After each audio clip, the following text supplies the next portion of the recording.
Hello everyone, CST पर आपका स्वागत है। फ्रेंड्स, आज के सेशन में हम डिस्कस करने जा रहे हैं स्टैट्स के कुछ क्वेश्चंस। तो पहले मैं आपको थोड़ा सा ओवरव्यू बताऊंगी, उसके बाद हम 40 क्वेश्चन डिस्कस करेंगे। तो चलिए दोस्तों, स्टार्ट करते हैं आज का सेशन पसंद आए तो सेशन को लाइक कीजिए, अपने दोस्तों के साथ शेयर कीजिए। अभी तक आपने हमारा चैनल सब्सक्राइब ना किया हो तो चैनल को सब्सक्राइब कीजिए और नोटिफिकेशन के लिए बेल आइकन को प्रेस कीजिए। तो चलिए दोस्तों, स्टार्ट करते हैं आज का सेशन।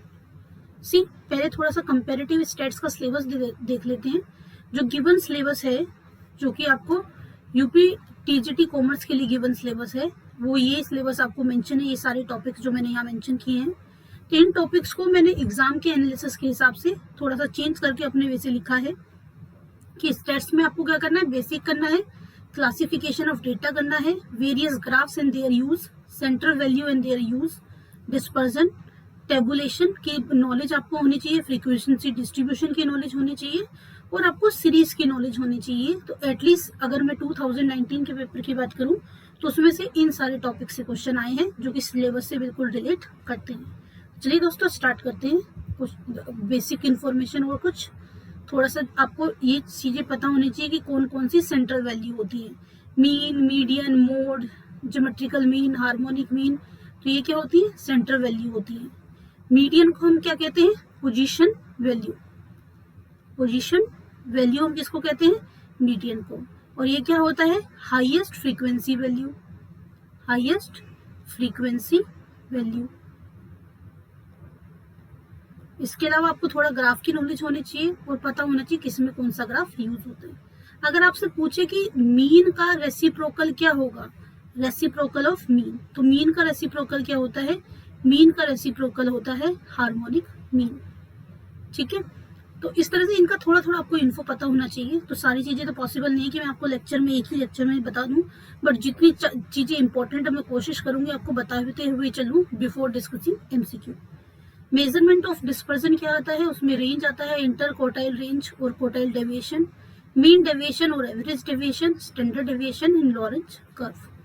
फिर अगर हम फर्दर थोड़ा सा डेप्थ में इसको पढ़ते हैं तो मेजरमेंट ऑफ डिस्पर्जन को दो पार्ट में डिवाइड किया जाता है, absolute measure and relative measure. Absolute measure में आपका range, quartile deviation, mean deviation, standard deviation, इन सब के आपको फॉर्मूले पता होने चाहिए। एंड देन रिलेटिव मेजर में coefficient of variance, coefficient of quartile deviation, coefficient of mean deviation, यानी कि जो कोफिशिएंट से रिलेटेड चीजें हैं वो आती हैं रिलेटिव मेजर में, क्योंकि इसमें कंपेरेटिव होता है।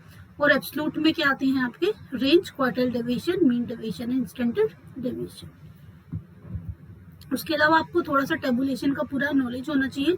तो मैं बेसिक चीजें आपको बता रही हूँ जिससे क्वेश्चन आ सकता है। वो क्या होता है, इसका पूरा फॉर्मेट।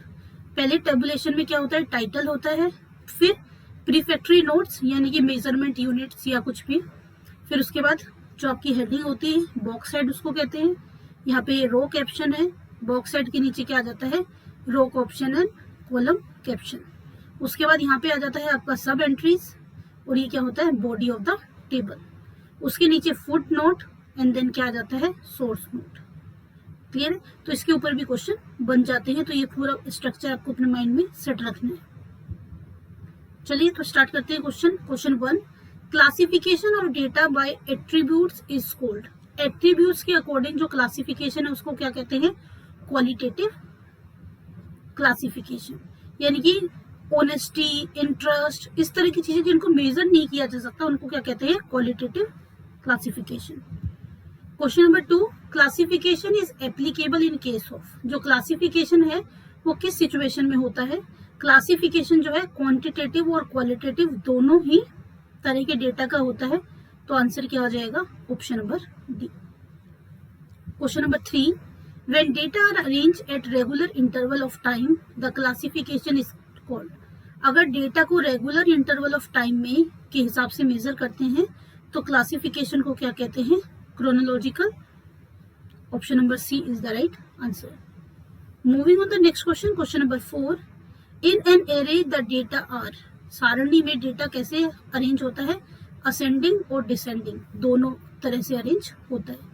तो आंसर क्या आ जाएगा, option number C is the right answer, either ascending और descending. Question number 5, the number of tally sheets count for each value or a group is called, each value और ग्रुप के लिए जो tally count की जाती है उनको क्या कहते हैं, फ्रीक्वेंसी। मैंने जब पेपर डिस्कस किया था वहां पे भी बताया था, इस तरह से टैली मार्क बनाते हैं, काउंटिंग करते हुए हर एक आइटम का जितना भी है वो लगाते जाते हैं, हर एक आइटम के लिए 1 मार्क लगाते हैं, 4 मार्क लगाने के बाद एक इस तरह से मार्क लगाते हैं, फिर उसको थोड़ा गैप छोड़ के फिर मार्क लगाते हैं, इनको काउंट करके क्या निकाला जाता है, frequency. Option number D is the right answer. Question number 6, the frequency distribution according to individual variate value is called, जो इंडिविजुअल वेरिएट वैल्यू के बेस पे फ्रीक्वेंसी डिस्ट्रीब्यूशन होता है उसको क्या कहते हैं, डिस्क्रीट फ्रीक्वेंसी डिस्ट्रीब्यूशन। ठीक है, फ्रीक्वेंसी डिस्ट्रीब्यूशन कई तरह का होता है, डिस्क्रीट होता है, कॉन्टिन्यूस होता है, तो वो सारी चीजें पे आपको डिटेल में एक बार देख लेनी है। Question number 10, a series arrange according to each and every item, हर एक आइटम को जिसमें कंसीडर किया जाता है उसको क्या कहते हैं, individual series. Option number C is the right answer. देखिए, अगर आपको डेटा एक ही चीज में दिया हुआ है, सपोज करो किसी की हाइट दी हुई है 4, 15, 19, 25, इस तरह से एक ही डेटा दिया हुआ है, इसे क्या बोलते हैं, इंडिविजुअल सीरीज। आपको आइटम दिए हुए हैं और उसकी रिस्पेक्टिव फ्रीक्वेंसी दी हुई है। सपोज ऐसे लोग जिनकी हाइट जो है, या जिनके नंबर 14 है ऐसे स्टूडेंट है 3, जिनके नंबर 15 है ऐसे स्टूडेंट है 7, जिनके नंबर 19 है ऐसे स्टूडेंट है 9, जिनके नंबर 25 है ऐसे स्टूडेंट्स है 3। आपको वैल्यू भी दी हुई है और उसकी फ्रीक्वेंसी भी दी हुई है, तो इसको क्या बोलते हैं, इसको बोलते हैं डिस्क्रीट सीरीज। क्या है ये, डिस्क्रीट सीरीज। इसके अलावा आपको इंटरवल दिया हुआ है, यानी कि ऐसे बच्चे जिनके 0 से 10 के बीच में नंबर है, 10 to 20 के बीच में नंबर है, 20 to 30 के बीच में नंबर है, उसके बारे में बात की जाती है। सपोज 0 से 10 के बीच में जो स्टूडेंट है वो है 2, 10 से 20 तक की बात करें तो उतने बच्चे हैं 15, 20 से 30 की बात करें तो इतने स्टूडेंट है 3। तो अगर आपको क्लास इंटरवल देके उसके बाद फ्रीक्वेंसी दी जाती है तो उसको क्या बोलते हैं, कॉन्टिन्यूअस सीरीज। ठीक है, तो यहाँ पे ईच एंड एवरी पूछा था, तो ईच एंड एवरी किसमें वैल्यू दी जाती है, इंडिविजुअल सीरीज में। Question number 8, A frequency distribution can be, frequency distribution कैसा होता है, फ्रीक्वेंसी डिस्ट्रीब्यूशन डिस्क्रीट भी हो सकता है और कॉन्टिन्यूअस भी हो सकता है, दोनों तरह का फ्रीक्वेंसी डिस्ट्रीब्यूशन हो सकता है। Option number D is the right answer. Question number 9, frequency distribution is often constructed with the help of, frequency distribution को किसकी हेल्प से बना जाता है, फ्रीक्वेंसी डिस्ट्रीब्यूशन को एंट्री टेबल और टैली शीट दोनों की हेल्प से क्या किया जाता है, प्रिपेयर किया जाता है। Option number C is the right answer. Question number 10, frequency of variable is always, variable की फ्रीक्वेंसी किस तरह की होती है, वेरिएबल की फ्रीक्वेंसी इंटीजर फॉर्म में होती है, यानी कि पॉजिटिव और नेगेटिव और 0 दोनों हो सकती है। ठीक है ना, moving on the next question, question number 11, the group data are called, group data को क्या कहते हैं, ग्रुप डेटा को कहते हैं secondary data. Option number B is the right answer. Question number 12, a series of data with exclusive class along with the corresponding frequency is called, ऐसी series जिसमें exclusive data है, एक्सक्लूसिव जैसे ये लिखा होता है 0 to 10, 10 to 20, 20 to 30, इसको क्या बोलते हैं, एक्सक्लूसिव। क्यों एक्सक्लूसिव बोलते हैं, ये जो 10 की वैल्यू है ये यहाँ पे काउंट नहीं होती, अगर 10 है तो कहाँ यूज होगा, नीचे वाली लिमिट में, अगर 20 है तो यहाँ काउंट नहीं होगा, कहाँ होगा, दूसरी इसकी सब्सिक्वेंट इंटरवल में, तो यहाँ पे इसको कंसीडर नहीं करते, इसलिए इसको क्या बोलते हैं, एक्सक्लूसिव। क्लियर है, इसको क्या बोलते हैं, एक्सक्लूसिव। इसी तरह से एक होती है इंक्लूसिव, ये तो किस तरह की है आपकी, एक्सक्लूसिव सीरीज। एक होती है इंक्लूसिव, इंक्लूसिव कैसे होगी, 0 to 9, 10 to 19, देन 20 to 29, इसको क्या बोलते हैं, इंक्लूसिव, क्योंकि इसमें अपर लिमिट इसी रेंज में कंसीडर हो जाएगी, 9 को यही कंसीडर करेंगे, नेक्स्ट लिमिट किससे, 10 में। क्लियर है, तो इंक्लूसिव का मतलब क्या है, अपर लिमिट को इसी में कंसीडर करना जिस सीरीज में लिखी है, एक्सक्लूसिव का मतलब है अपनी सब्सिक्वेंट सीरीज में वो काउंट होती है। ये लिमिट्स की बात हो रही है यहाँ पे, तो ये किस तरह का डेटा होगा, ये होगा continuous. Option number B is the right answer.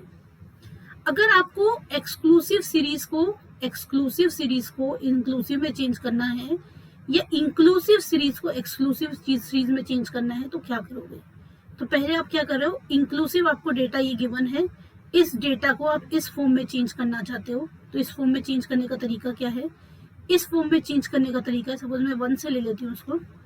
अगर आप इंक्लूसिव से एक्सक्लूसिव में चेंज करते हो तो आप लोअर लिमिट में से -0.5 और अपर लिमिट में +0.5 कर देते हो। अगर आप इंक्लूसिव से एक्सक्लूसिव में चेंज करना चाहते हो तो लोअर लिमिट में से 0.5 और अपर लिमिट में 0.5 क्या कर दो, प्लस। फॉर एग्जाम्पल 1 में से 0.5 लेस किया 0.5, 9 में 0.5 प्लस किया 9.5, 10 में से 0.5 लेस किया 9.5, 19 में 0.5 प्लस किया 19.5, 20 में 0.5 माइनस किया 19.5, 29 में 0.5 प्लस किया 29.5। अब देखिए एक्सक्लूसिव से किस में कन्वर्ट हो गई, इंक्लूसिव में। ठीक है, तो क्वेश्चन ये भी हो सकता है इंक्लूसिव से एक्सक्लूसिव में कन्वर्ट करते समय क्या करना चाहिए, तो लोअर लिमिट में से -0.5 और अपर लिमिट में +0.5। और इंक्लूसिव एक्सक्लूसिव होता कब है, कॉन्टिन्यूस फ्रीक्वेंसी डिस्ट्रीब्यूशन। क्योंकि देखिए अगर इंडिविजुअल है तो एक ही डेटा होता है, अगर डिस्क्रीट है तो वहां पे भी एक ही नंबर होता है और रिस्पेक्टिवली फ्रीक्वेंसी होती है। तो इंक्लूसिव एक्सक्लूसिव का कंसेप्ट किसमें अराइज होगा, सिर्फ कॉन्टिन्यूस में। Moving on the next question, question number 13। In an exclusive classification the limit excluded are. जो एक्सक्लूसिव क्लासिफिकेशन है उसमें एक्सक्लूडेड लिमिट क्या होती है? अभी मैंने जो एग्जांपल दिया था उसमें अपर लिमिट एक्सक्लूडेड थी, लेकिन इसको लोअर लिमिट एक्सक्लूडेड भी किया जा सकता है। यानी एक्सक्लूसिव क्लासिफिकेशन में अपर और लोअर दोनों में से कोई भी एक लिमिट क्या होती है, एक्सक्लूड की जाती है। तो आंसर क्या हो जाएगा इसका? इसका आंसर हो जाएगा ईदर लोअर लिमिट और अपर लिमिट, यानी कि option number D is the right answer. Clear? Moving on the next question, question number 14। The number of class in a frequency distribution is obtained by dividing the range of variable bye. अगर आपको number of classes निकालनी है तो range को किससे आप किससे divide करोगे? रेंज क्या होता है? किसी भी चीज का अगर रेंज निकाल रहे हैं तो रेंज होता है highest value minus lowest value. और आपको क्या है, क्या निकालनी है, क्लास निकालनी है, यानी कि कॉन्टिन्यूस की बात हो रही है। 0 to 10 या 10 to 20 कुछ भी हो सकता है, 20 to 30, 30 to 40, 40 to 50 and so. तो यहाँ से अगर आपको रेंज निकालनी तो क्या होगा, ये है लोवेस्ट लिमिट, ये है highest limit, highest minus lowest. अब ये कह रहा है कि अगर आपको नंबर ऑफ क्लासेस निकालनी तो क्या करो, रेंज को किससे डिवाइड करो, रेंज को डिवाइड करो आप क्लास इंटरवल से, यानी कि जो इनमें डिफरेंस है। क्लास इंटरवल क्या होगा, अगर मैं क्लास इंटरवल की बात करूं, 20 में से 10 गए, कितने का डिफरेंस है, 10 का। 30 में से 20 गए, 10 का डिफरेंस। ठीक है, तो अगर मैं बात करती हूँ क्लास इंटरवल की तो उसका डिफरेंस है। तो आपसे पूछा है अगर नंबर ऑफ क्लासेस निकालना है तो जो रेंज है यानी कि हाईएस्ट वैल्यू और लोवेस्ट वैल्यू सीरीज का डिफरेंस है, उसको किससे डिवाइड कर दो, उसको डिवाइड कर दो क्लास इंटरवल से। Moving on the next question, question number 15। If in a frequency table either the lower limit of first class or the upper limit of last class is not fixed, अगर किसी sequence में first class और last class दोनों में से कोई एक fix नहीं है या दोनों ही फिक्स नहीं है तो इस क्लास को क्या कहेंगे? ठीक है, या तो कोई भी मतलब लिमिट जो है उसकी रेंज नहीं पता क्या है या कहाँ तक हो जाएगी। सपोज लिखा है बिलो 10, उसके बाद लिख दिया 10 to 20, 20 to 30 and so on. या फिर आपको लिखा है 10 to 20, 20 to 30, 30 to 40 and then above 40। ये नहीं पता कि ये वाली लिमिट कहाँ है, तो इसको क्या बोलते हैं, इसको बोलते हैं open end class. Option number D is the right answer. Moving on the next question, question number 16। Length of interval is calculated as. Interval की लेंथ किस तरह से कैलकुलेट की जाती है?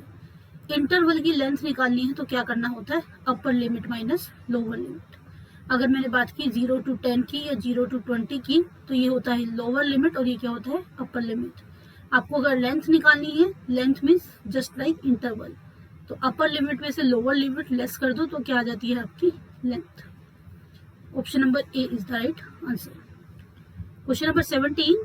If the midpoint are these, 10, 15, 20, 25 and 30 the last boundary of the distribution. तो आपको last boundary, ये जो रेंज होती है वो बतानी है किस तरह से अरेंज होती है। देखिए पहले तो समझ लीजिए मिड पॉइंट निकालते कैसे हैं। सपोज आपको दिया हुआ है 10 to 15 या 10 to 20 ही ले लेती हूँ भी समझाने के लिए, 10 to 20, 20 to 30, 30 to 40, और इसकी मिड वैल्यू निकालनी है। तो मिड वैल्यू क्या होता है, मिड वैल्यू का फॉर्मूला होता है mid value is equal to lower limit plus upper limit divided by 2। Lower limit plus upper limit divided by 2 यानी कि आ गया 15। 20 plus 30 divided by 2 25। 40 plus 30 plus 40 divided by 2 35। ये होता है मिड पॉइंट। तो आपको ये मिड पॉइंट की वैल्यू गिवन है, तो आपको क्या बताना है कि कौन सी क्लास होगी, इसमें से कौन सा क्लास होगा जिसकी मिड वैल्यू क्या होगी 30। अब लेकिन आपने मिड वैल्यू कैसे निकाली, आपने मिड वैल्यू निकाली लोअर और अपर को प्लस करके। अगर मैं इसमें रेंज के समीशन की बात करूं, यानी कि सपोज मैं 10 और 20 की बात कर रही हूँ, तो 10 और 20 का जो समेशन है वो किसके इक्वल होगा, जो मिड पॉइंट है उसको किससे मल्टीप्लाई कर दो 20 से। 10 प्लस 20 30, और यहाँ पे देखिए 15 इंटू 2 30। यहाँ पे देखिए 20 प्लस 30 50, 25 इंटू 2 50। यानी कि अगर कभी भी आपको मिड पॉइंट निकालने हैं और आपको देखनी है कि कौन सा सिलेक्शन होगा उस पर्टिकुलर उसके लिए, तो आपने क्या करना है, उस मिड वैल्यू को 2 से मल्टीप्लाई करना है। 30 इंटू 2 60, और देख लेना है किसका समेशन क्या आ रहा है 60 आ रहा है। तो यहाँ पे देखोगे किसका सम अपर और लोअर लिमिट का 60 आ रहा है, option number B. Moving on the next question, question number 18, the class interval is the difference of. Class interval किसका डिफरेंस होता है, क्लास इंटरवल होता है 2 सक्सेसिव अपर लिमिट। क्योंकि उसमें अपर और लोअर तो है नहीं, तो आप चाहो तो अपर लिमिट को सोल्व कर दो तो भी आपका सोल्यूशन आ जाएगा। देखिए 10 to 20, 20 to 30, 30 में से 20 लेस किया 10, यहाँ से भी निकालते 20 में से 10 लेस किया 10। तो सक्सेसिव अपर लिमिट को लेस करके भी आप क्या निकाल सकते हो, class interval. Option number C is the right answer. Question number 19, a grouping of data into mutually exclusive class. Mutually exclusive क्या होता है, जो एक दूसरे को इंटरसेक्ट नहीं करते, कुछ भी कॉमन उनमें नहीं होता है। A group of data into mutually exclusive class showing the number of observation in each class is called. अगर डेटा म्यूचुअली एक्सक्लूसिव है तो वो किस सिचुएशन में पॉसिबल है, frequency distribution. Option number C is the right answer. Mutually exclusive का मतलब क्या बताया, वो एक दूसरे को इंटरसेक्ट नहीं करते। Moving on the next question, question number 20, the class frequency divide by total number of observation is called.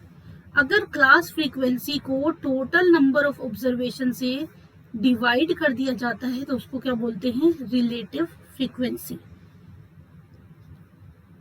यानी कि क्या कह रहा है, क्लास फ्रीक्वेंसी। सपोज मैंने बात की 10 to 20, 20 to 30, इसकी क्लास फ्रीक्वेंसी सपोज ये 3 है, ये 5 है, तो क्लास फ्रीक्वेंसी को टोटल नंबर ऑफ ऑब्जर्वेशन, जितने नंबर हैं उससे डिवाइड करके निकालते हैं।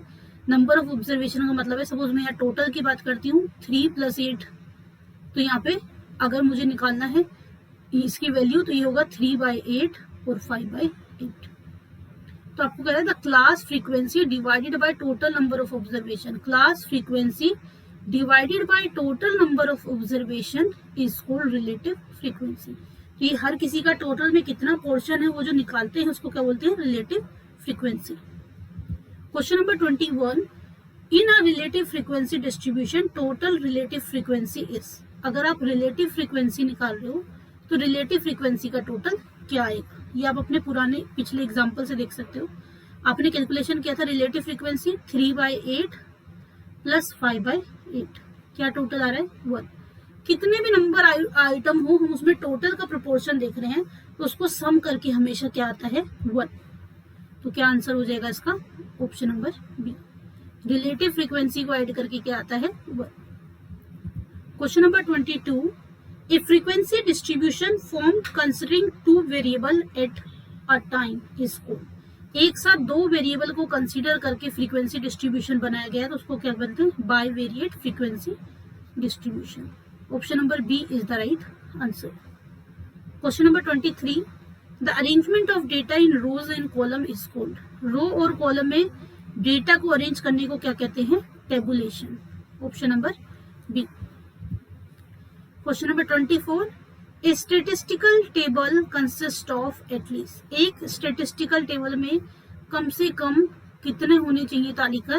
वो होनी चाहिए 4। एटलीस्ट 4 आपको कंसीडर करने ही होंगे। Moving on the next question, question number 25, in a statistical table prefatory note is known as. Prefatory note कहाँ पे होता है ये आपसे पूछ रहे हैं। प्रीफैक्टरी नोट क्या है? टाइटल के नीचे, मैंने आपको स्टार्टिंग में ही फॉर्मेट दिखा दिया इसका, टाइटल के नीचे ब्रैकेट में मेंशन करते हैं मेजरमेंट यूनिट, उसको क्या बोलते हैं? प्रीफैक्टरी नोट। तो प्रीफैक्टरी नोट कहाँ होगा? Below the title. Option number D is the right answer. Question number 26, the budget of 2 families can be compare. अगर आपको बजट कंपेयर करना है तो इनमें से कौन सा तरीका सही है? किस तरीकों को आप यूज कर सकते हो? सब डिवाइडेड रेक्टेंगल से भी कर सकते हैं, पाई डायग्राम से भी। Option number C is the right answer. Question number 27, the total angle of the pie chart. Pie chart circle से बनता है, सर्कल के टोटल एंगल को वेरियस पार्ट में डिवाइड किया जाता है, तो सर्कल के टोटल एंगल 360 होता है, तो पाई चार्ट का भी टोटल क्या होगा? 360। Question number 28, diagram are another form of. Diagram क्या है? Diagram are another form of tabulation. Diagram tabulation table का ही दूसरा फॉर्म है। Question number 29, which of the following is not a one dimension diagram. One dimension और bar diagram एक ही मतलब होता है। वन डायमेंशनल डायग्राम और bar diagram means the same. तो बार डायग्राम होता है, तो आप देख रहे हो सिंपल बार डायग्राम है। ये बार डायग्राम के क्या है? टाइप्स है। मल्टीपल बार डायग्राम है, कंपोनेंट बार डायग्राम है। उसने पूछा है नोट आर वन डायमेंशन, तो नोट बोल रहा है, इसका मतलब क्या हो जाएगा? Option number D is the right answer. Question number 30, which of the following is 2 dimensional diagram. One dimensional क्या है? बार डायग्राम। उसी से आप पहचान लोगे, यहाँ पे ये भी बार है, ये भी बार है, ये बार चार्ट है। 2 डायमेंशनल की बात हो रही है, तो 2 डायमेंशनल क्या हो जाएगा? Sub divided rectangle. Option number C is the right answer. Clear? Moving on the next question, question number 31, the suitable diagram to represent the data related to monthly expenditure. अगर मंथली एक्सपेंडिचर रिलेटेड डेटा को show करना है तो इनमें से कौन सा diagram better है? वो है आपका पाई चार्ट। पाई चार्ट या पाई डायग्राम से उसको बेटर वे से आप प्रेजेंट कर सकते हो। Question number 32, a distribution in which the observation are concentrated at one end of the distribution is called. ऐसा डिस्ट्रीब्यूशन जिसमें एक ही एंड पे फोकस किया जाता है उसको क्या कहते हैं? Skewed distribution. Option number C is the right answer. Question number 33, histogram can be drawn only from. Histogram किसके लिए बनाया जाता है? हिस्टोग्राम सिर्फ बना जाता है कॉन्टिन्यूसली फ्रीक्वेंसी डिस्ट्रीब्यूशन। अगर कॉन्टिन्यूस में प्रॉपरली होता नहीं है तो उसको अरेंज किया जाता है, then we form the histogram.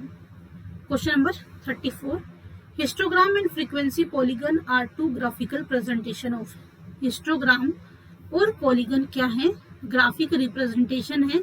किसकी ग्राफिक रिप्रेजेंटेशन है? फ्रीक्वेंसी डिस्ट्रीब्यूशन की। Option number A is the right answer. देखिए हिस्टोग्राम इस तरह से बनाया जाता है, जो भी लिमिट है उसको बना के हिस्टोग्राम बनाते हैं। उसके बाद इनके जो मिड पॉइंट है, मिड पॉइंट को लेके ज्वाइन करके जो लाइन बनाई जाती है उसको क्या बोलते हैं? Frequency polygon. यहाँ से इसको ज्वाइन किया, मिड से इसको किया, स्केल से सीधा सीधा करोगे, मैं फ्री हैंड कर रही हूँ, तो ये जो लाइन है ये क्या है? ये है frequency polygon. Clear? Moving on the next question, question number 35, the graph of cumulative frequency distribution is called. Cumulative frequency यानी कि CF को यूज करके कौन सा ग्राफ बनाया जाता है? इनमें से ओजाइस। ओजाइस 2 तरह के बनते हैं, एक होता है लेस देन और एक क्या होता है? More than. ठीक है, लेस देन कैसे बनाते हैं? सपोज 0 to 10 है, 10 to 20 है, 20 to 30 है, ये आपको दिया हुआ है। या इसको थोड़ा सा चेंज कर देती हूँ क्योंकि लेस देन में फिर नेगेटिव चला जाएगा। 10 to 20, 20 to 30 और 30 to 40 ये दिया है क्लास इंटरवल। फ्रीक्वेंसी आपको दी है 3, 4 और सपोज करो 2। तो यहाँ पे सपोज आप लेस देन वाला बना रहे हो तो उसमें अपर लिमिट लेते हैं, क्या लिखोगे, less than 20, less than 30, less than 40। और CF कैसे निकालते हैं, ऐड करके। फर्स्ट एज इट इज 3, 3 + 4 7, 7 + 2 9 और फिर इसको क्या कर देते हैं, ग्राफ पे लोड कर देते हैं। सिमिलरली अगर मोर देन बना रहे हैं तो लोअर लिमिट लेते हैं, more than 10, more than 10, more than 20, more than 30। और इसमें समेशन करना कहाँ से शुरू करते हैं, नीचे की तरफ से। ठीक है, मोर देन में समेशन कहाँ से करना शुरू करेंगे, नीचे से। मोर देन 30, यहाँ पे 2 as it is, 4 + 2 6, 6 + 3 9। Less than में ऊपर से टोटल आता है, फर्स्ट एज इट इज, फिर हर एक अगला ऐड करते जाते हैं। और मोर देन में कहाँ से समेशन आता है, नीचे की तरफ से। अब देखो सही बैठेगा बिल्कुल। मोर देन 10, मोर देन 10 सारी मोर देन 10 है 9, मोर देन 20, 20 से मोर देन ये दोनों है 6, मोर देन 30 सिर्फ 2 है, तो डेटा बिल्कुल सेट हो जाता है। ठीक, और इन्हीं को यूज करके हम ओजाइस बनाते हैं। और आज ओजाइस की हेल्प से क्या कैलकुलेट करते हैं हम, ओजाइस की हेल्प से कैलकुलेट किया जाता है मीडियन। अगर ग्राफिकल कैलकुलेशन करनी हो मीडियन की तो वो ओजाइस और अजाइस किस फॉर्म में, लेस देन और मोर देन में। Question number 36, when successive midpoint in a histogram are connected by the straight line the graph is called। अभी आपको बताया था हिस्टोग्राम के मिड पॉइंट को ज्वाइन करके जो ग्राफ बनता है उसको क्या कहते हैं, फ्रीक्वेंसी पॉलीगन। आप स्केल से ज्वाइन करते हो सबको, सबके मिड पॉइंट को स्केल से ज्वाइन करोगे, ये क्या बन जाता है, frequency polygon. Option number D is the right answer. Question number 37, cumulative frequency polygon can be used for calculation. जो क्यूमुलेटिव फ्रीक्वेंसी पॉलीगन है वो किसकी कैलकुलेशन के लिए यूज किया जाता है, median. Option number B is the right answer. In a statistical table column caption are called. Statistical table में कॉलम कैप्शन को क्या कहते हैं, box head. Option number A is the right answer. Question number 39, a graph of time series or historical series is called. Time series या historical series के graph को क्या कहते हैं, historigram. Option number B is the right answer. देखिए histogram and हिस्टोरीग्राम दोनों अलग अलग हैं। हिस्टोग्राम इस तरह से कॉन्टिन्यूस सीरीज में बनता है और हिस्टोरीग्राम किसका बनता है, टाइम सीरीज का। ये बार ग्राफ होता है और ये क्या होता है, line graph. Question number 40, in a cumulative frequency polygon the cumulative frequency of each class is plotted against। अगर हम cumulative frequency polygon की बात करते हैं तो किस क्लास की cumulative frequency आप जो है प्लॉट करोगे, किसको प्लॉट करोगे। अगर डायरेक्टली आप बना रहे हो विदाउट हिस्टोग्राम तो किसको करते हैं, अपर क्लास बाउंड्री। मान लो बिना हिस्टोग्राम के आप कर रहे हो और पॉलीगन लेना है तो 0 to 10, 10 to 20 है, तो इस सबकी क्या यूज करोगे, upper class. Option number C is the right answer. तो दोस्तों ये थे कुछ 40 बेसिक क्वेश्चंस स्टेट्स के जो कि टीजीटी के लिए यूजफुल हैं। इसके अलावा आपको मैंने बताया थोड़ा सा ग्राफ का डेप्थ में आप पढ़ लेना, क्योंकि ग्राफ के यूसेज काफी चांसेस हैं आने के। दोस्तों सेशन पसंद आया हो तो सेशन को लाइक कीजिए, अपने दोस्तों के साथ शेयर कीजिए। अभी तक आपने हमारा चैनल सब्सक्राइब ना किया हो तो चैनल को सब्सक्राइब कीजिए और नोटिफिकेशन के लिए बेल आइकन को प्रेस कीजिए। तो मिलते हैं दोस्तों नेक्स्ट सेशन में, तब तक के लिए बाय बाय, टेक केयर।